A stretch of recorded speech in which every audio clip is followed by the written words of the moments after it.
Beberapa tahun terakhir, tentunya fenomena living together atau pasangan yang tinggal bersama tanpa adanya menikah, status menikah, intinya mereka itu udah semakin normal lah di Indonesia lah. Mungkin lu pernah denger lah ketika lu main di sosial media atau nggak mungkin ketika lu nongkrong, mereka dengan bangganya kalau misalnya mereka itu living together, padahal mereka itu belum nikah.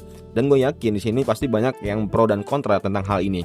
Makanya di sini pastinya banyak juga orang yang menganggap kalau misalnya ini udah jadi hal biasa gitu, terutama di kalangan anak-anak Gen Z dan masyarakat perkotaan kayak di Jakarta, Surabaya segala macamnya. Nah, tentunya kenapa banyak orang yang melakukan living together di Indonesia dan dianggap normalisasi.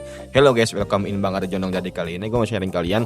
Ini menurut keyakinan gue sendiri, menurut pendapatan gue sendiri, kalau misalnya hal ini bisa terjadi, pertama karena biaya hidup lebih tinggi di ibu kota atau di daerah perkotaan.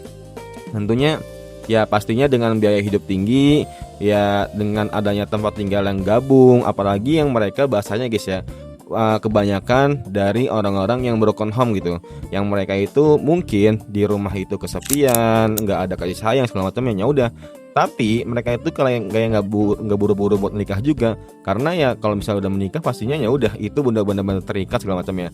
Dan di Indonesia ini udah bisa dibilang hal normal lah kalau misalnya tentang living together ini sendiri. Yang kedua tentunya pengaruh media dan budaya global atau budaya barat. Dan tentunya hal ini tuh teman-teman bisa lihat lah, kalau misalnya di dunia barat pastinya mereka tuh kayak di film, serial, media sosial pastinya kayak menampilkan atau mewujudkan kalau misalnya pasangannya tinggal bersama sebelum married, tentunya ya udah jadi hal biasa gitu. Dan di itu budaya itu dibawa ke Indonesia ya cuy. Yang ketiga tentunya ingin mengenal pasangan lebih dalam, bukan sekedar kayak dalam-dalam yang kayak kulitnya, payudara segala macamnya lah, tapi cara gimana tingkah lakunya, menyikapinya, emosional segala macamnya. Dan kalau misalnya udah stabil, udah saling tahu segala macamnya, ya udah mereka akan menuju jenjang serius. Makanya kebanyakan pasangan-pasangan muda yang mereka belum kenal satu sama lain, mereka udah cerai duluan. Dan hal inilah yang bikin banyak mereka itu berpikir kalau misalnya kalau gitu mendingan gue living together dulu ya, biar gue tahu nih seluk buruknya lah dari pasangan gue gimana.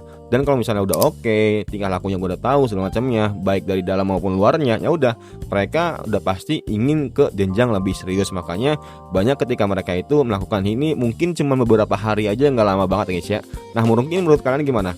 Yang keempat ya guys ya. Yang keempat tentunya perubahan pandangan generasi muda. Tentunya dengan adanya pandangan Gen Z atau generasi muda, pastinya tentang memandang hubungan dan pernikahan secara berbeda dibanding generasi sebelumnya, pastinya lebih terbuka dan dengan berbagai bentuk dalam hubungan itu sendiri. Salah satu yaitu living together. Yang terakhir tentunya kehidupan kota besar yang lebih individual. Karena apa? Karena kalau misalnya lu pahamin guys ya, ketika lu hidup di Jakarta, Surabaya, yang kira-kira itu kota besar lah, masyarakat tuh cenderung lebih fokus pada pilihan pribadi dibandingkan pressure dari sosial tekanan dari sekitar kerja, kayak keluarga, lingkungan, segala macamnya. Nah, menurut kalian gimana? Kenapa living together ini bisa diwajarkan atau dinormalisasikan di Indonesia? Coba aja tulis di komentar. Semoga bermanfaat, and see you next time. Bye.